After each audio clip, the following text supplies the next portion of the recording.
اسلوب كل فريق انما كيف سبيل ذلك محاوله التمرير والحاج يتدخل وزاويه لفريق اتلتيك الثانيه في المقابله. والحاج بالتاكيد كثير من اللاعبين من طرف فريق الرجاء بطبيعه الحال سيريدون اظهار امكاناتهم في هذه المقابله، لان هناك عيون سماسره وعيون وكلاء اللاعبين وعيون التقنيين ترصد كل كبيره وصغيره لاقتناص النجوم. زاويه لفريق الاتلتيك الثانيه في المقابله، تنفيذ واختلاط امام المرمى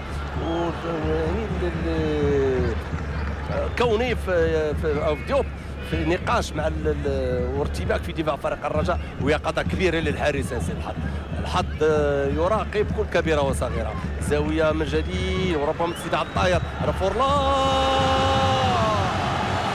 هدف بالسحر اللاتيني، وهذه عاده الكبار اقتناص الاهداف وباي طريقه. قلت ذلك والكره في الطريقه تشق طريقه الفورلان